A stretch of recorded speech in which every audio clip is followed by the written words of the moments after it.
Assalamu alaikum wa rahmatullahi wa barakatuh. Welcome to our 13th Spotlight series. We have some exceptional guests today we would like to welcome. Bismillahir Rahmanir Rahim. Alhamdulillahi Rabbil Alameen. As-salatu was-salamu ala Sayyidina Muhammad wa alayhi sahbihi ajma'in. Thank you for joining us, everyone. I will begin with a dua and then hand it over to our guests to introduce their team.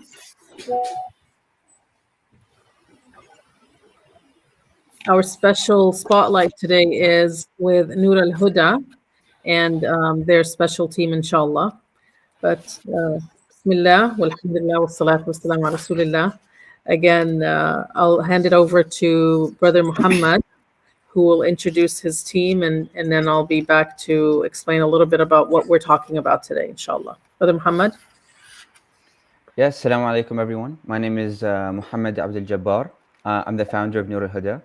I've also worked in the past year at the University of British Columbia, where I developed and created AI tools for educators. And so I decided to go out and create something for Islamic education in particular, being Nur Al Huda and creating AI tools for Islamic educators. And then this is my co-founder, Ibrahim. Assalamu alaikum wa rahmatullah. Sorry, my name is Ibrahim Murtuza. I'm a co-founder of Nur Al Huda. Also, I'm an electrical engineer here from Ottawa, Canada. Alhamdulillah, I also had the opportunity to go to Islamic school for my whole life. Started in kindergarten in a small town in Windsor, Ontario, moved over to Doha a little bit, and then completed my high school in Islamic school here in Ottawa, and then went on to university. And we also have Ovais Murtuza here as well.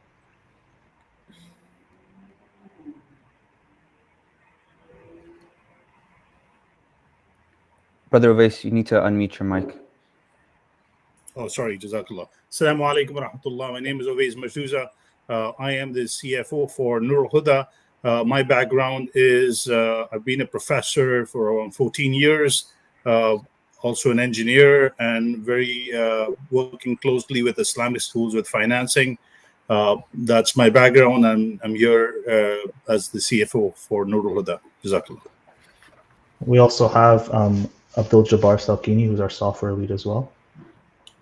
Assalamu alaikum wa rahmatullahi wa barakatuh, everyone. As Ibrahim introduced, I'm Abdul Jabbar. I'm a software engineer by profession and also a graduate from software engineering from the University of Ottawa, where I was with Ibrahim.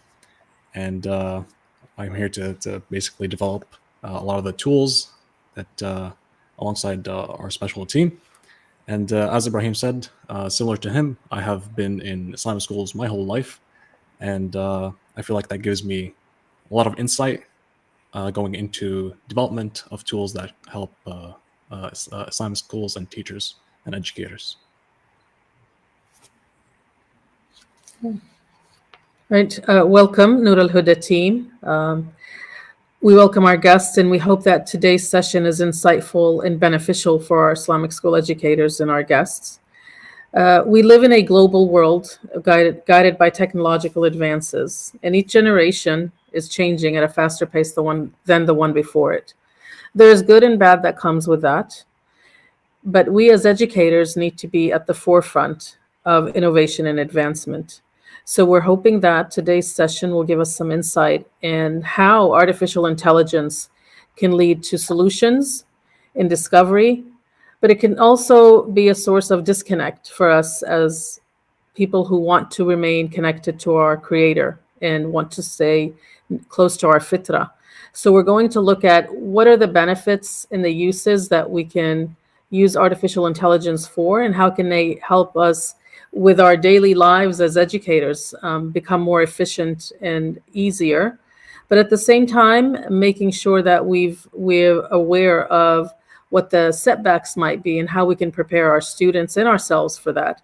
So I look forward to having our exceptional guests here talk to us about, they're going to give us some insight about what is artificial intelligence, how is it used, what are the different platforms that are out there, what are some things that we should be aware of when it comes to universities and colleges where our students may be going, and what's happening with AI. And then we're going to look a little more closely about what is it that we can use it for specifically in our schools. So without further ado, I will hand it off to Brother Mohammed, inshallah. Yeah. Just want to make sure that everyone can see my screen. Is that good? Yes. Alrighty. So to start things off, I want to first show you some statistics talking about how Gen Z and millennials are actually really often using AI. Almost 65% of them are using it. And then 70% of those people are using it on a daily basis. So it just goes to show how often and efficient these younger generations are with adopting new technologies. And I also want to show you the opposite. I want to show you that 68% of non-adopters of AI are often from the Gen X or baby boomer generations. And almost 90% of them are unclear on how AI can be impactful to their lives. So this kind of shows the duality of how the younger generation is adopting and using this frequently, and they're looking to use it even more. Whereas the older generation is kind of putting this to the side and unaware and not really educated on how to use it properly. So what we're trying to do is trying to break that barrier and get everyone on the same playing field. Bismillah. So like I mentioned before, my name is Mohammed Abdul Jabbar. I'm the founder of Nur Al Huda. A little bit of background on me is I worked at the university for the past year, and I talked to a lot of instructors and professors on how to use AI within the university and how we can actually create tools for them. And a lot of those discussions were happening, and I realized I was using AI in my work, in my schooling, but I wasn't using it in the most important part of my life, which was my deen. And so what I decided to do was head out and search for different tools that are using AI and Islamic studies, and I couldn't find anything. So I decided to build this myself, and that's when I brought Ibrahim into the loop.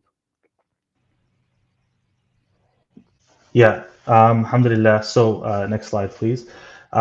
So, you know, when Mohammed brought this to me, we actually, about a background on how we actually met. We were in Doha, Qatar, back in grade 9 for both of us, and it was my first year in like the country and at the school as well. And I didn't know any Arabic, not an Arabic speaker. So Mohammed he was from Canada as well as from Canada, so we had that connection. And he lives in Vancouver, by the way, for those that are not from Canada, which is very far, 5-hour flight from where I live. And so we actually didn't have a chance to meet, but we always kept in touch through text messaging and social media and whatnot. And when he brought this to me being in an Islamic school system, my mom's been a teacher and a principal for a while too, in Islamic schools. So I kind of had that in the back of my mind, and I saw that a lot of teachers were, you know, overworked and overwhelmed, and I thought that AI was definitely a tool that we could use a little bit.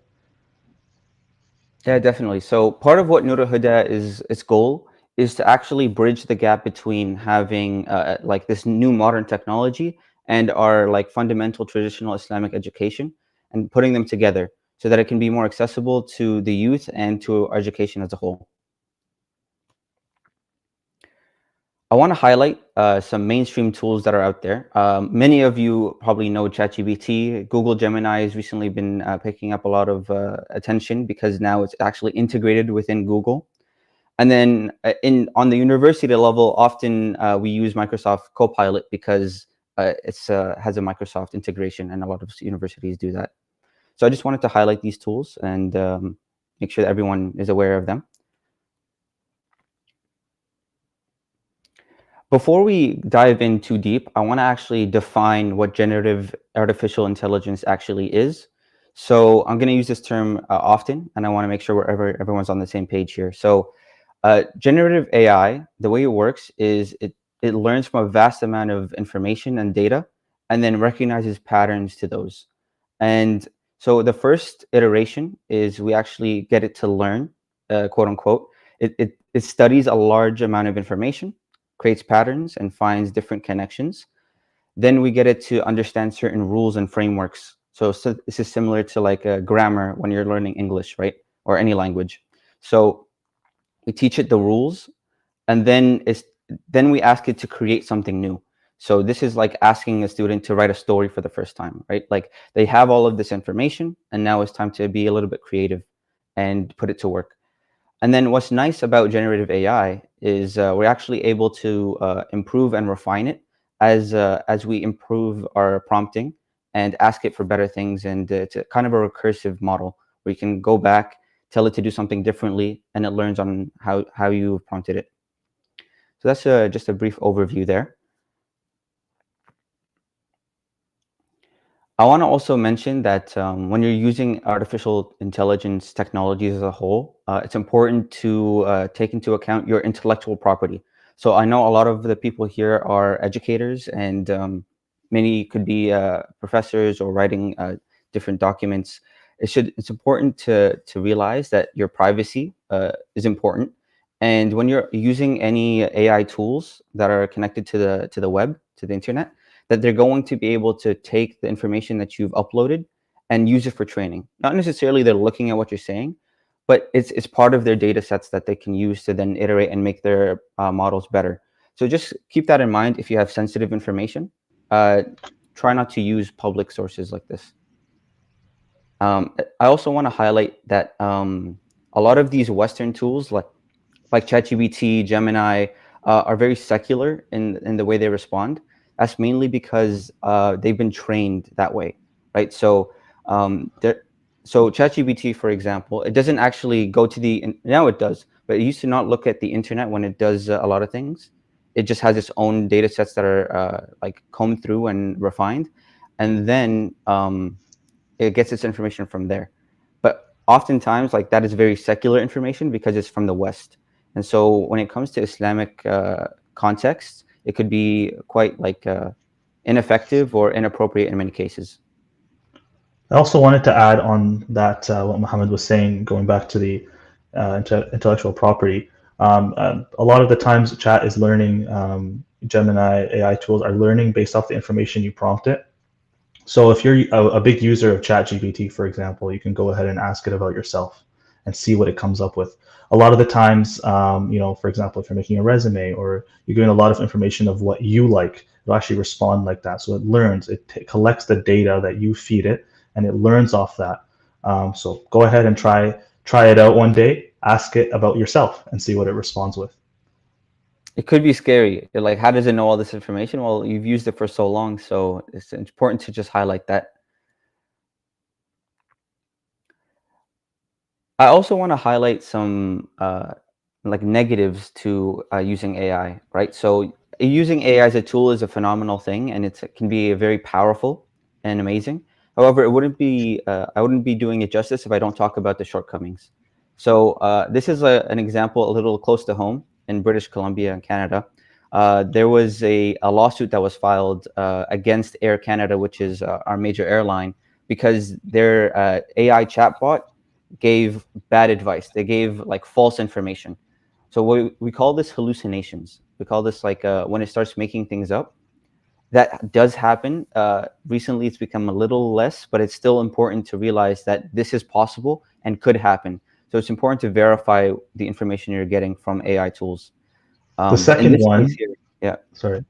Yeah, go ahead. So the second one here, I wanted to just highlight another point as well, is that this is from Google, Gemini. It's pretty funny actually what happened here.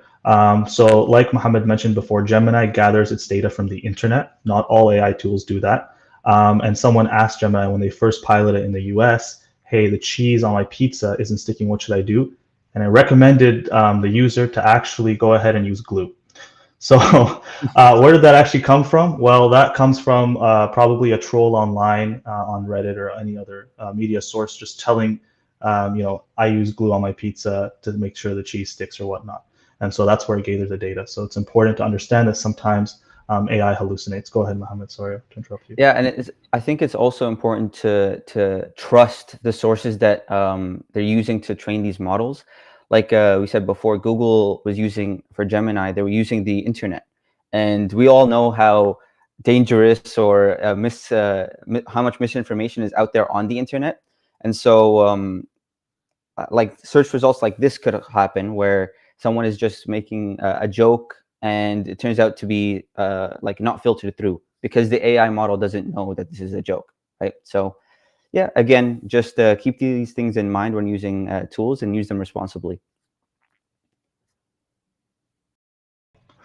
So now I want to get into a little bit of the teacher component, the educator component. A lot of the times teachers have this connotation, especially what we've seen now. Hopefully it's changing a little bit, but AI is taking over, or it's reducing a lot of the things that's happening. But I think if we look at it in a lens that AI should complement teaching and not replace it, right? As a teacher, if you were to use AI effectively, it'll actually make you more productive in the long term. And what's something myself and Mohammed, say a lot is that, well, we believe just in the engineering industry, an engineer that will use AI will be better in terms of an engineer that doesn't, just based on the fact that they can get more tasks done in a more efficient time. So as a teacher, I think we should adopt this as well and use AI here and there to help us be more effective and more efficient. And I mean, I know my mom's been a teacher and a principal as well. A lot of our teachers are overworked as well. And a lot of the main thing that a lot of teachers say is, I don't have time, right? So let's use AI a little bit more to help us save time and whatnot.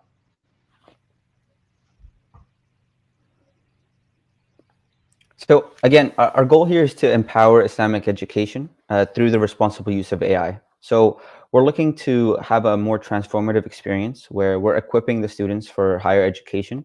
And this includes empowering our educators first and foremost. Once we have our teachers on board and using AI ethically and responsibly, they can then go out and teach their students how to use it ethically. A lot of the issues now where people are saying, okay, AI cannot be used in my classroom, is because the teachers themselves aren't aware on how they can properly regulate it. And that requires the school to have a policy of their own. So for example, at my university, they actually have a policy where you're not allowed to use a certain percentage of AI within your work. So there are many AI tools out there that can actually tell you whether or not you're using AI and gives you a certain percentage. And so if it meets a certain threshold, you can tell them, all right, you need to redo the assignment or what have you. But again, you need to have these policies in place beforehand and be able to talk to your students and use it more ethically and morally. Yeah, the second point is a pretty important point. I think right now teachers don't know a lot about AI. Educators are generally, there's two groups of educators right now that we see. The first group is taking it back to the 1900s, where everything's pen and paper in the classroom. We're not going to use AI, all that stuff, right? And that's going to have a negative effect in the long term, because anytime a student is told, hey, I mean, I speak as a student myself too, you're not allowed to do this. Well, I'm going to go in and home and do what I need to do to, finish my homework or whatnot, just because it's way easier for me to go on AI, to ChatGPT or whatnot, and complete my homework, right? But the other issue is that teachers are not too much aware of AI. And so now you have a problem when they're going into classrooms that they cannot teach their students how to ethically use AI and how to use it responsibly. And I think that barrier needs to be broken. I think as teachers and educators, if you're a principal or a superintendent, your conversation should be more on the line of, let's learn more about this so we can educate, our teachers as well. Another thing I want to add on is actually changing our teaching styles. So I like to draw a lot of parallels when we first got calculators in our classrooms. The math curriculum had to change as a whole. Instead of focusing on computation and adding and subtracting these numbers together and doing these heavy computation, we instead switched to having word problems. So now the focus wasn't so much the actual math and putting the numbers together, but instead understanding the question and seeing how you can apply your skills, right? So I think it's important to kind of transfer a lot of our content-focused education into more skill-based education. And that'll be a more effective way. So even if they have access to AI tools, which they do, they're not going to be as effective. They're going to need to do a lot of things themselves, especially if they want to do well. So this takes us to Nur Al Huda. So now we're going to talk about some tools that you can use in your classrooms and with your students. So I just want to quickly demo and show you the differences between something like ChatGPT, Gemini, and Nur Al Huda. So I'm going to ask a question here. The question that I'm asking is going to be, how do I talk to my kids about LGBT, right? This is a pretty like important conversation to have with your children, especially in Islamic world, especially living in the West. And like, if a kid were to ask this question to just like, because now Gemini is integrated to Google, so Google and Gemini, like, this is the first thing you're going to see. It's going to actually tell them to go out and like they need to be learning about this stuff early and often, incorporate it into their everyday lives and conversations. Like, this is not something that we want our children to be exposed to, and this is the first thing that you're going to see when you do a quick Google search, right? And the same goes with ChatGPT. A lot of people are using ChatGPT now instead of Google, right? So if you ask the same thing to ChatGPT, you're going to see a very similar response where it's very secular in its ideology, and it's not very Islamically appropriate. For example, here, like, it says we need to normalize LGBTQ identities in our everyday life, right? And as Muslims, this is not appropriate for the education we want to teach our children, right? So I asked the same thing to Nur Al Huda here. And the first thing that it does is actually it takes you back to the Islamic perspective. It tells you how to approach this from an Islamic point of view, discuss the Islamic values, use like examples on how you can properly have Islamic family dynamics. And so again, we're using Islam as the forefront, as the source. The resources that we're using at Nur Al Huda, like the database, is the Quran first and foremost. We have the translations, and for hadith, we're using Sahih Bukhari and Muslim for the time being. And so these are the main sources that Nur Al Huda is drawing from. And so we want to make sure every search that you do with Nur Al Huda is grounded in Islam, using the Quran and hadith as its sources. And so as you can see, like here we have the Quran referenced and hadith here as well. So that's just like just comparing the differences between these tools. I also want to highlight you can use Nur Al Huda also for your lesson planning. So if I were to ask here,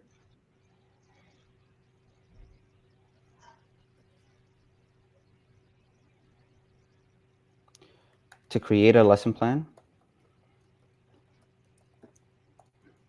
on rocks and mountains, just as an example here, it'll give you an Islamic perspective to this.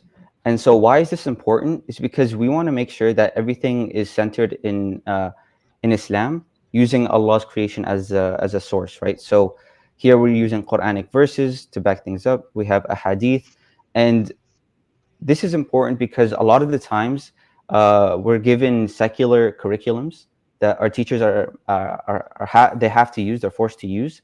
And maybe sometimes we can add different verses and whatnot, try to like just throw some Quran and Islam integrated on top of it. But that isn't so much integration, that's relation, right? What we're trying to do at Nur Al Huda is integrate Islam within everything we do.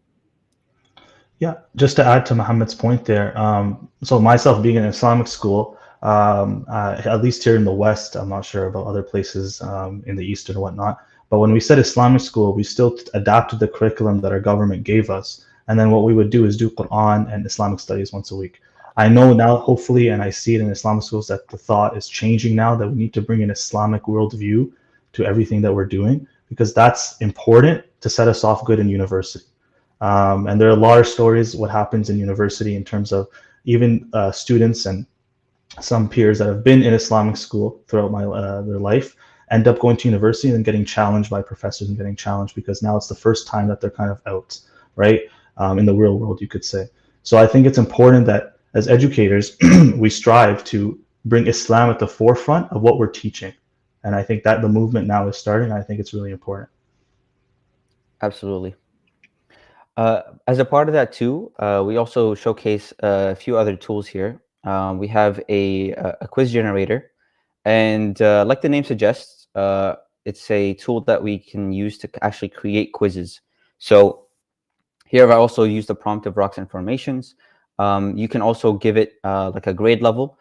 Ideally, what you would be doing here is actually uploading your own lesson plans, whether that's like your current one or maybe a Nur Al Huda created one, and having a quiz generated based off of that. And the quiz will look like this, where it has multiple choice, true or false, short answer, long answer questions. And this is fantastic to use, especially as something like an exit ticket. So a lot of the times students will go to class, kind of drift off in their own head, go home, just to use AI tool like ChatGPT to get all the answers for their homework, submit the answers, and all of a sudden they're getting 100% in all their assignments, whereas they actually don't know the material, right? Yeah. One story I wanted to add to this is we like to say this, like I like to make fun of Mohammed sometimes with this story because he said it a lot of times, and we've all been as students doing this. I guess we're not that old. Okay, so what happened was one time Mohammed tells a story that he got an assignment from his teacher and he decided to go on Wikipedia because, as we know, it's the most reliable source on the internet, right? And so he went on Wikipedia, he copy pasted everything, he gave it to the teacher. And as a teacher, we can tell when our students' vocabulary doesn't match, obviously. And so the teacher brought him to the side and said, "Okay, explain this big word." And he didn't know what it meant, obviously, because he copy pasted it, right? Not a clue. So I think as teachers now, with the technology that's out there, we need to adapt the way we teach. And one way is, maybe using the quiz generator, using tools like this that kind of show you as an educator, okay, where are my students at the end of my lesson? Maybe as a teacher, I need to improve certain things that I do in the classroom, so that it's more effective what I'm teaching, right? And I think that's where it comes down to you're using these AI tools to help you, because you can create the quiz in literally seconds if you have it all set up and good to go. Yeah, exactly. So you can use this as an exit ticket to make sure that your students are engaged in the classroom and they're learning the content in the classroom, right? And this doesn't need to be for marks or anything, just to make sure that they're like listening and engaged. And so you have some sort of feedback at the end of the class, making sure that your students are listening and they're all engaged in that way. I also want to highlight another tool here. This is we've partnered up with this with 5D thinking. This is a worldview model, and as a part of that, we really believe in what they're doing, which is actually creating an Islamic curriculum that is centered like with Allah's creation. Right, we want to make sure that all of these secular ideologies get desecularized when we're teaching it to our Islamic school and to our Islamic students. So I'll go into that real quickly. Sorry, I saw Sister Uzma in the chat too, so alhamdulillah, it's good to have them here as well. So yeah, similarly, Muhammad's gonna ask it for a specific topic, and this is a good starting point. Right, it's a good starting point for teachers, especially if you go to PDs and you've been brought to a PD with any certain Islamic worldview that you may have or anything. It's hard to then go back and then as a teacher now you have the blank page problem where do I start, right? So these are good starting points, and then you let your creativity as a teacher come in and fix things and edit things to your liking so that you can effectively teach it to your students. And that's the purpose of AI. If I bring it down to that, it's a great extended tool to help you get rid of the blank page problem, start off, and help you save a lot of time, because we know that a lot of teachers are overworked as well. Yeah, so like we like to say that AI can get you maybe 60% of the way there, but we still need that human in the loop, right? So we still need your human touch to make things effective and relatable to your students. And that's what you're really here for anyway. You want to make those connections with your students, and we want to help you do that. So we have tools that are out here to like as lesson planners that kind of create slides and create presentations for you to then go out, edit, and change, so that you can spend less time in development and more time connecting and teaching your students.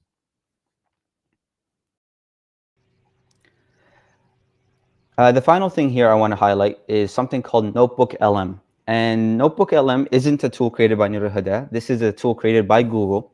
But it was a really, really cool and fascinating tool.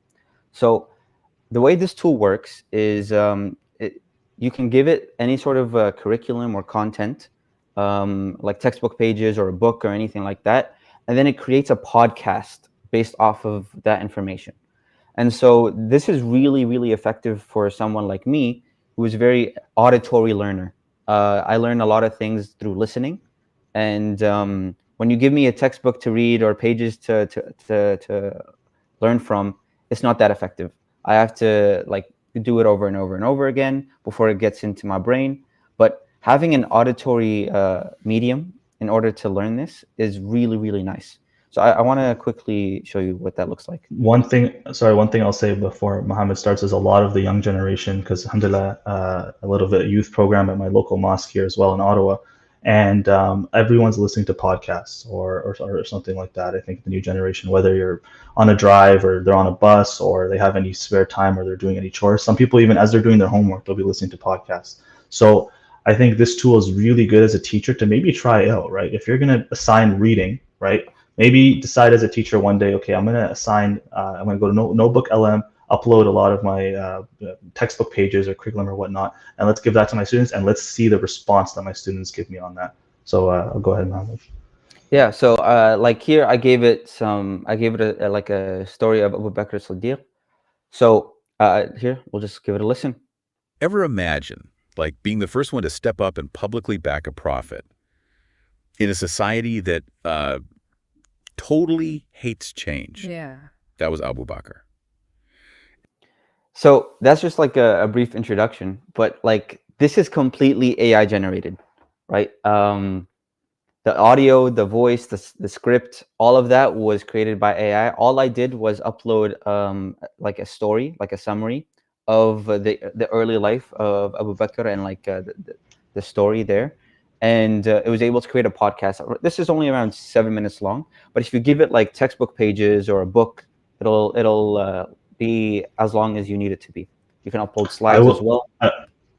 Yeah, I will say recently we were at a retreat and somewhere in Dallas, in Texas, and we had a book to read, and we didn't have a lot of time, so we had the book and we uploaded it, and then we listened to it on the plane and whatnot. I think that was really effective as well. So a lot of the times, I think as teachers, this is great. Like Mohammed said, you can upload slides and whatnot to it as well. It'll take a couple of minutes to create the podcast.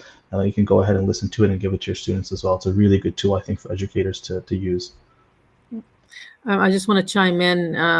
I know that our teachers are going to be saying, we want our children reading. We want them to hold the book in their hand. We want them to actually be good readers. I agree. We want our children reading, but we also live in a world where they are not really reading as much as they should, and they're much more likely to listen to something, put in their ear pods and listen to something. So this is a way to at least get them listening to that information and that knowledge that we want to expose them to.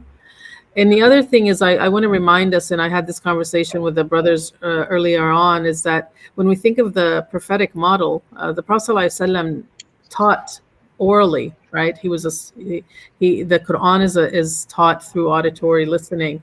So we need to keep in mind that we're not really moving away from tradition when we're doing this by listening and repeating, or whatever it is the case may be. Just keep in mind that podcasting may be a really positive way to get our children to actually get that knowledge that they really need.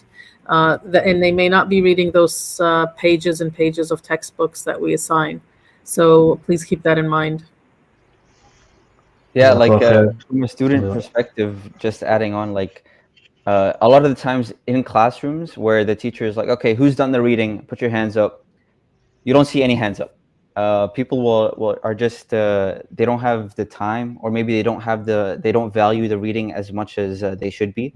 And I think having a different medium where they can actually listen to it will be much more effective, so they can actually have conversations within the classroom on what they meant to learn. So just a different way to learn, inshallah. Another thing I wanted to add too is similar to what I said previously. My camera doesn't have focus here, but try it out as a teacher. Try it once a week. If you're going to give readings every now and then, just throw in NotebookLM one day and see how the students respond to that. Then you can sort of get an idea. Okay, are my students responding good to this? Am I seeing more people actually doing the readings or whatnot? Maybe even the classroom, like a 6-minute clip and stuff like that. I think that would definitely benefit the students and make them a lot more engaged. inshallah.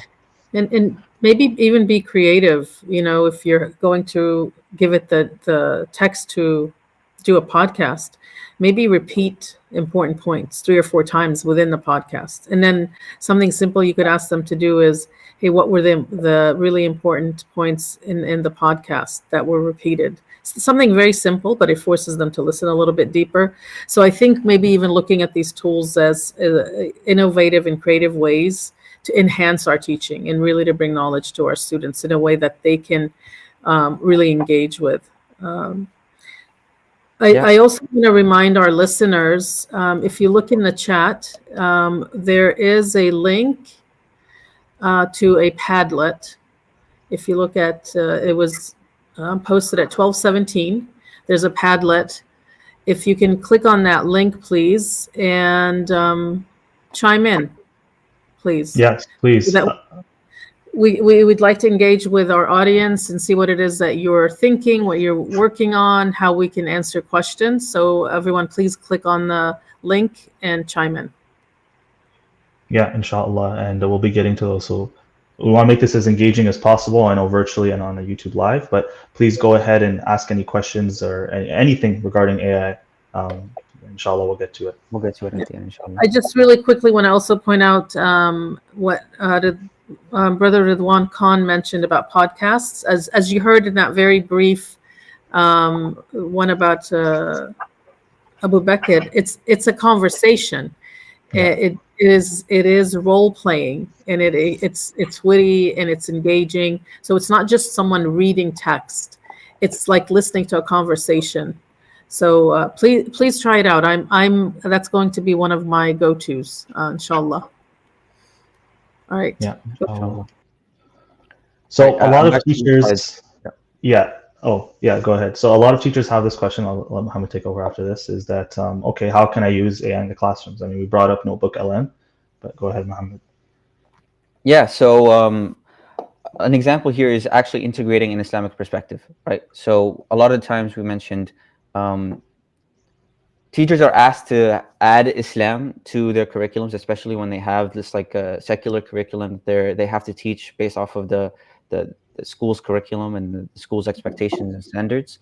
So what we want to do is have Islam be part of at the core at every lesson. And so a way you could do that is using Nur Al Huda to try to integrate an Islamic perspective within the topics.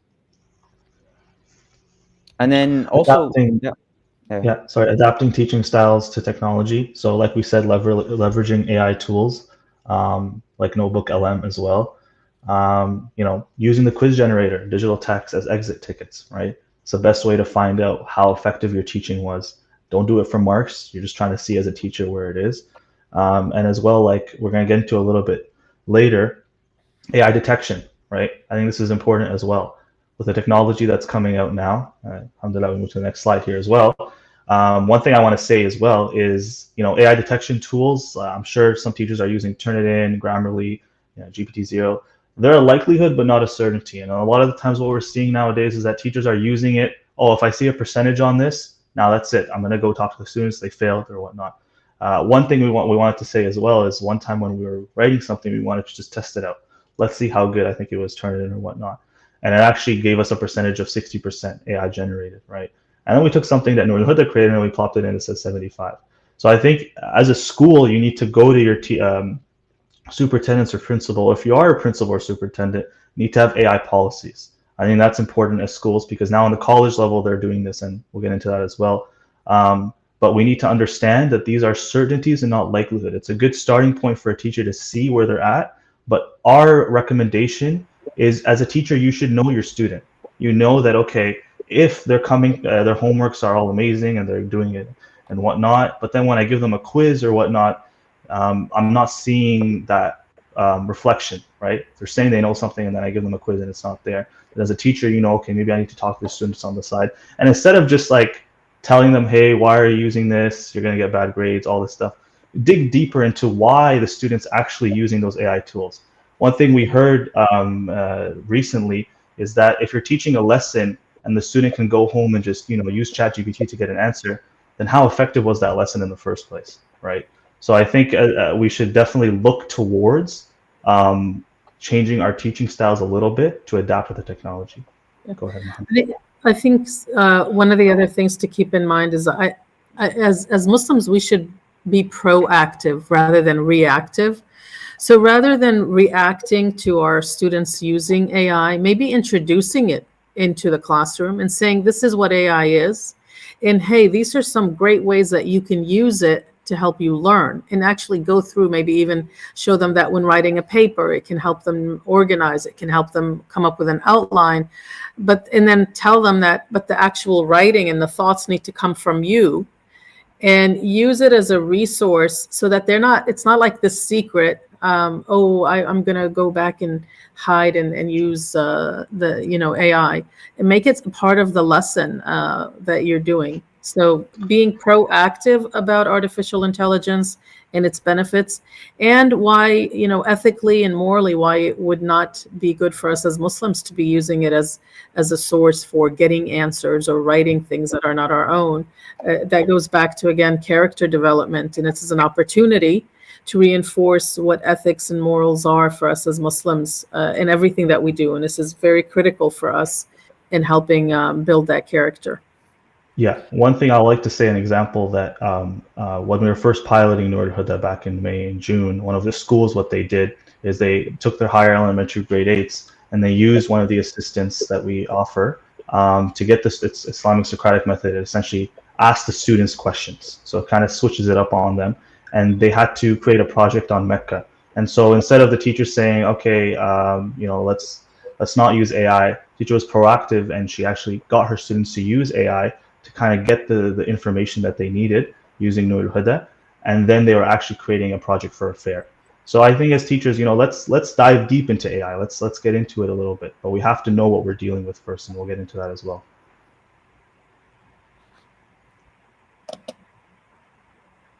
So just another way of just making sure that everyone's using it responsibly and ethically is just ask them to cite it if they're using it as a source, like the same way you would use any other article as a source when you're doing your writings. Cite the AI, cite the prompt that you used. This is what it told me. This is the information that I'm using, and then put it in your bibliography. And I think if you adequately put it as a proper source, they'll learn to use it as a proper source instead of just like copy pasting the whole thing and then sending it off. Like they need to properly use and do it properly, like use citations the same way you would do with any other source. Yeah, in the college level, actually in the university levels, this is what they're doing. And they're actually asking their students that if you're going to use AI, we need the transcript of what you actually asked AI, right? So as educators as well in the Islamic schools, if you are asking if students are using AI, say, okay, no problem. Let me just see the transcript, or what have you actually asked it, and sort of reference it, cite it, like Mohammed's mentioning. How much are you actually using? Like if you're using the whole thing, there's something wrong here. But if you're using a certain point or certain certain ways, then it could be more regulated that way. So just important to tell your students to do this. Get ahead of get ahead of it before they start abusing it. So this brings us into teacher training. This is probably the most important thing as teachers that we should be doing nowadays. If you just had a conversation yet about AI, you're very behind because now AI has been out for quite a while. And I think in order for teachers to start using it, first you have to learn about it. And if you learn about it, then you can go and ethically teach your students, okay, this is the harms and the dangers of AI, and these are the good things of AI, because that's what the students are there for. They need to learn from their teachers, right?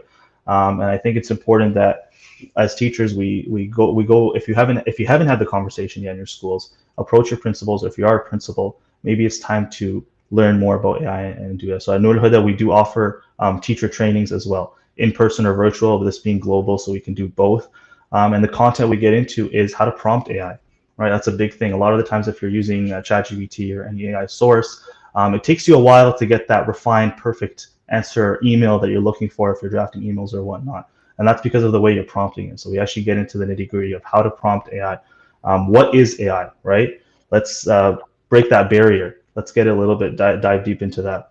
Obviously, ethical use of AI as teachers. How should we be using AI? How should we teach our students how to use AI? Because I see AI right now And a lot of the professionals that you ask, it's like when the internet first came out, right? A lot of people were like shocked. Some people were like, wow, this is amazing. Some people were scared of it. Oh, wow, this stuff is crazy, right? But if we can, as teachers, get in the forefront, understand exactly what's happening behind the scenes, I think that'll make you more comfortable with it. We get into a little of AI detection tools. So like we mentioned previously, it's important to understand which detection tool you're using and how you're using it and when you're using it. And one more thing I'll say is AI policies, right?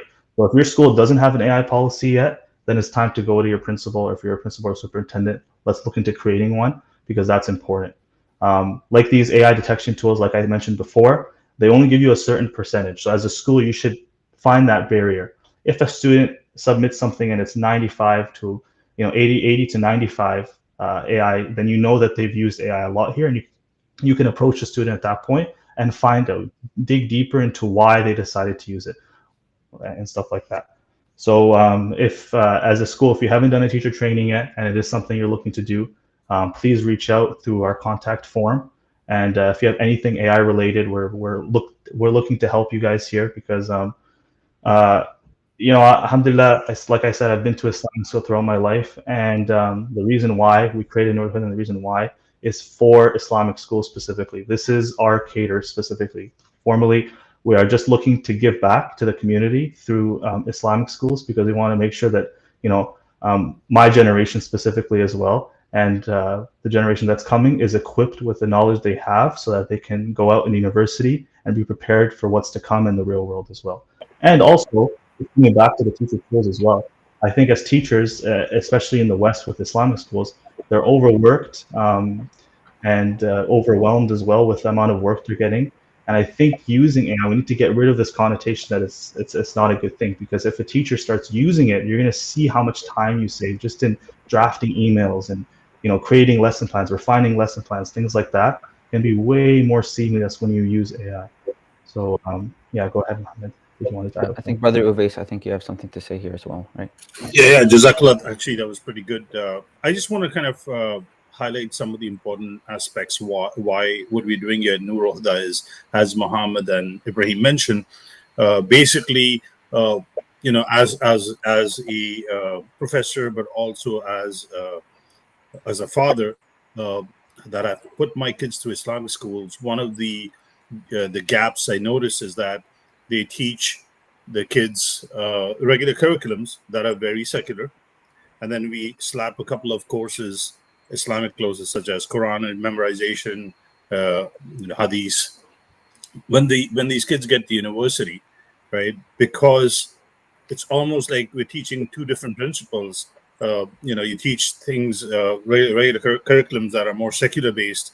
So if you talk about water cycle, they talk about Mother Nature and stuff like that. And then we teach them about Allah subhanahu wa ta'ala, but it's almost kind of conflicting in certain ways. They get to university and they get into some heavy courses such as philosophy, something. They're not ready for the real world. How can they combat that? So if we can have Islamic schools that are teaching curriculums from an Islamic perspective, going back to Allah subhanahu wa ta'ala, going back to his messenger, going back to the Quran and the Hadith, and we constantly keep one material after the other, we keep going back to the everything is from Allah, and showing it in almost a systematic way. We prepare our kids to be ready for the real world and be able to face, or else especially living in the West, next few generations, it's going to be difficult for them. This is one of the main reasons, and this particular tool that Nur Al Huda has prepares teachers to take material and look at it from a lens, Islamic lens, which in my opinion is important. Secondly, it frees up teachers as AI, using it as an assistant. Lesson plans and stuff like that can be easily done with this particular with the software, and then it frees them to be more creative. A lot of teachers I've spoken to, dealt with teachers, they always say, "Hey, we are overworked, underpaid," right? And this tool helps them to then something that would take them hours, it would be done within minutes. Now they can take that material, customize it, put in their own touch, put that personal touch in it, and be able to interact with students, spend more time with students. And that's what we really want, is that teacher-student interaction. So these are the two things. And then lastly, as they mentioned, AI, it's there to stay. It's going to grow. We were looking at every discipline. AI is going to be part of it. So how do we educate ourselves? How do we stay on par with it? And how do we use it in a reasonable and resourceful manner? That's all I had to say. Jazakallah. I'll pass it back to the group. Yeah. Jazakallah. Jazakallah khair. Okay, it's time for Q&A. I was just about to ask. We have some questions. Actually, I wanted to start with this question from the Padlet. How can we trust the authenticity of the Islamic information provided by the AI? Here it says by the AI, but we're going to respond specifically about Nur Al Huda. So this would not be about all AI. This would be about Nur Al Huda. So, like Nur Al Huda itself, like it doesn't use the internet, right? So we're not getting information from the internet where there could be a lot of misinformation or like some issues with that. We're using our own like comb through data, our own database that includes Quran. Like we're using the clear Quran for our translations, Ibn Kathir for tafsir, where we've incorporated Sahih Bukhari for ahadith and Sahih Muslim. The other books of hadith we haven't got into yet, just because it's a little bit difficult to comb through and go through the different like authenticated ahadith. But we've started with those two books, and inshallah, as we grow and as we develop, we'll add on more bidnillah. But those are the sources that we're basing everything off from. So we're making sure that before anything, it looks at those, sees how you can relate Islam using those sources, and then giving you the material that you're looking for. Okay. All right. Thank you. I think the key is that it's not going to the internet. So it's not just picking up random information. It's coming from authenticated Islamic books and, of course, the original source, the Quran. Another question here is, are there any Islamic scholars that support the answers of the AI? Or So I'll answer that question. So we are in talks with some scholars. We have had shuyukh vet this a little bit as well. We have talked to some big institutions in the US as well about authenticating it and maybe getting their database as well that they find gone through as well after our database that we've also incorporated with it. Okay. Are there any questions? If you have questions, you can also feel free to put them in the chat. I'm going to look. So there are some questions in the Padlet. Is Abdul Jabbar still here? Thank you. Or did he get? So I think I'm reading through. So how can we use AI to assist us in Arabic teaching? Has it caught up to the Arabic language? Yeah, so that's you can use Nur Al Huda in Arabic completely. If you want to, I don't have an Arabic keyboard on my computer, but if you want to go into nuralhuda.ca, you can go into the chat and prompt it in Arabic, and it'll respond completely in Arabic. Just make sure that you are talking to it, and you can see. We've done with a few different languages. Like we've had brothers in Malaysia try it out. We had someone in Dutch, in Arabic, and English. So try out your language. We're supporting a bunch right now. Alhamdulillah. Okay. Yeah. I wanted to ask if could you go back to the 5D thinking? I wanted to just kind of talk a little bit about that. I'm not sure that everyone is familiar with it, and I just wanted to explain what it is a little bit, and maybe Sister Uzma can chime in.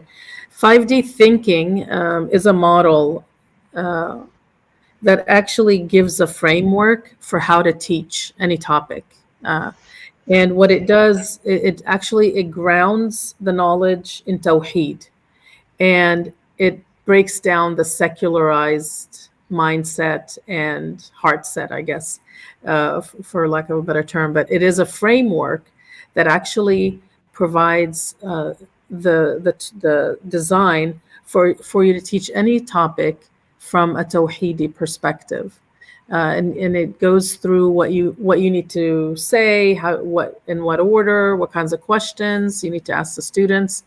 And I would encourage you, if once you go to Nur Al Huda, is to actually take some time to go into 5D thinking, because if you're going to design lessons and you really want them to be in depth, and focus on Islam. This is one model that really has been an amazing one for reinforcing the Tawhidi perspective and the Quranic Islamic worldview.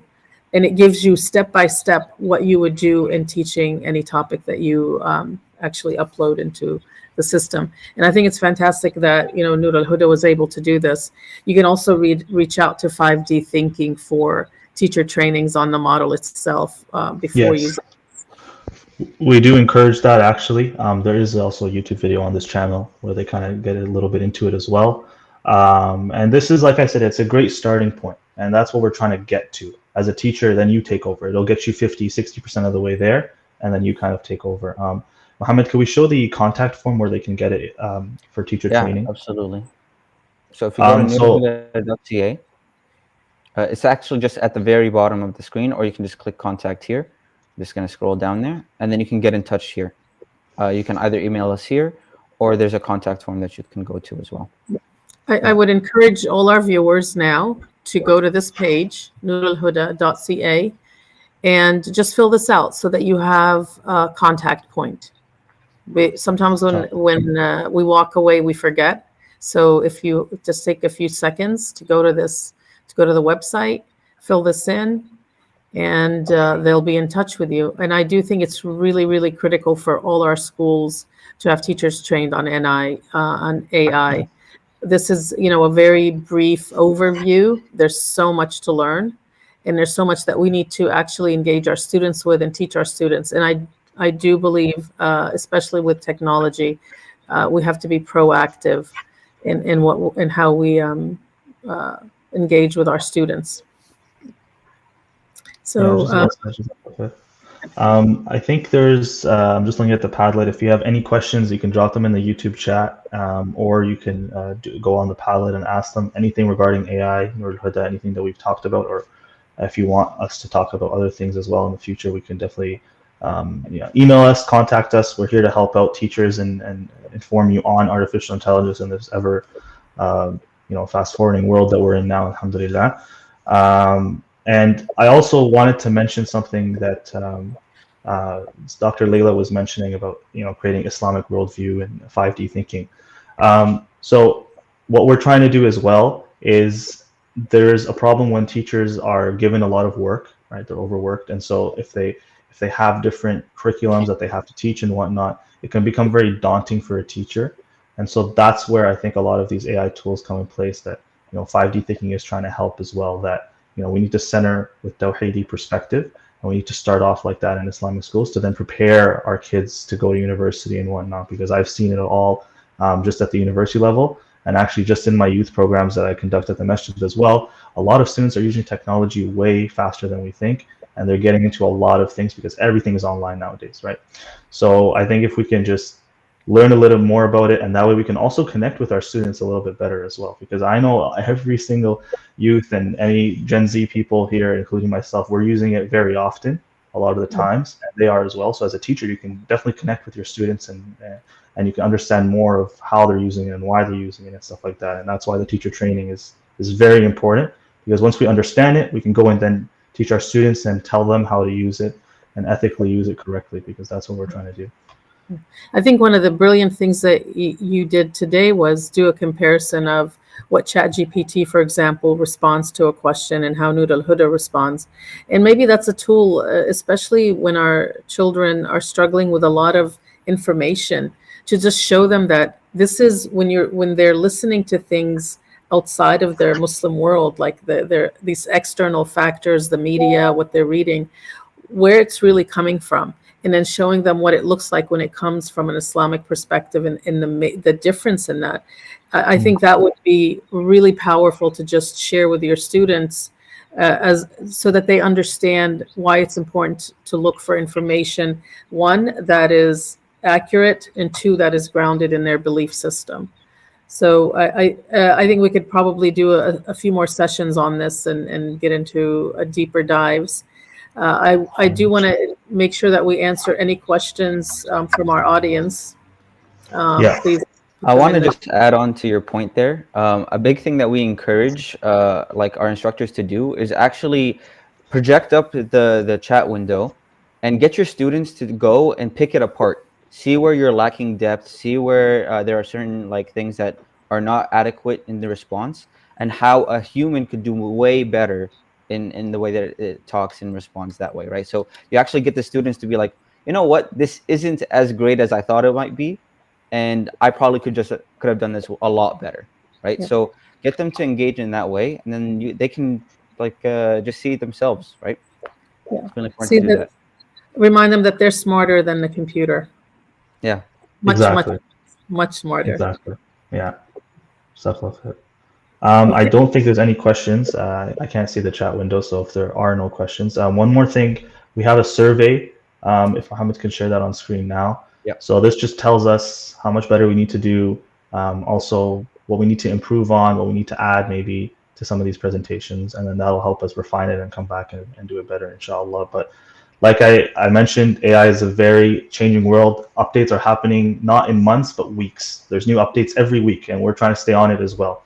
And then educate teachers and whatnot as well to how to get through all this stuff that's happening right now. So yeah, Jazakallah khair. I'd like to thank Dr. Layla as well. All right. Yeah, thank you Everyone, for having us. thank you. Everyone, please scan the survey and provide our exceptional team here. I'm so proud of this work that you've done. May Allah accept it from you, and may it be used to help us ground ourselves in our deen and reinforce it with our children. I was very impressed from the minute I saw this and really see this as something critical for us as a community. And I think schools actually using this, they are open to feedback and enhancing and developing the program. So they do want to hear from you once you start using it, how they can make changes, improvements, what things that you might even need. Maybe there are things that your school needs that you don't see here that maybe they can actually develop. And they are open to that because this is phase 1 or phase 2, I'm not sure. But as you know, we were just reminded, technology advances so quickly and we need to keep up, right? It's to reinforce our basic beliefs and principles, inshallah. Yeah, inshallah. Jazakallah khair. I think one more thing I wanted to add as well is everyone, there's even different Islamic worldviews and different schools that maybe want to incorporate different things. We even have a thumbs up and thumbs down on our chat as well. So if a response comes to you and you're like, I don't like that response, report it to us. Inshallah, we can get on it right away. And you can always contact us through our contact form if you have any inquiries, or maybe you thought you saw something different. You're like, hey, I'd rather have this, or you can improve on this. We're opening to feedback, and that's what we need to make this better, inshallah, for you guys. So jazakallah khair.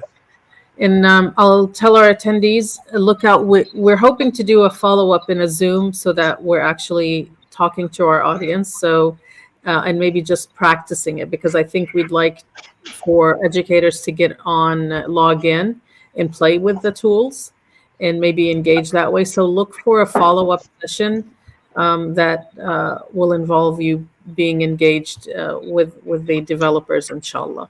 Okay. And then as a school, if you're interested in having them do a training for your staff, which I think is critical for all our schools, please follow up through the website and reach out to them. How would you like to add anything as we close, brothers? No, jazakallah khair. Thank you guys so much for Jazakallah khair for the opportunity. Jazakallah. Yeah.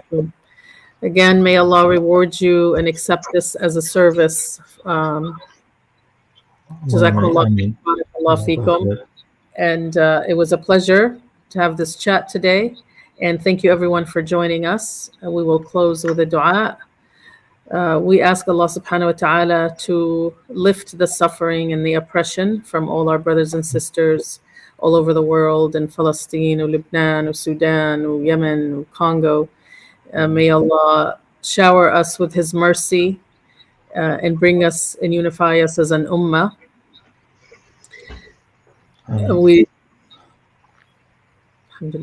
And we'll close out with one more. Subhanak Allahumma wa bihamdik nashhadu an la ilaha illa ant nastaghfiruka wa natubu ilayk. A'udhu billahi minash shaitanir rajim. بسم الله الرحمن الرحيم. والعصر إن الإنسان لفي خسر إلا الذين آمنوا وعملوا الصالحات وتواصوا بالحق وتواصوا بالصبر. السلام عليكم ورحمة الله وبركاته. السلام عليكم ورحمة الله.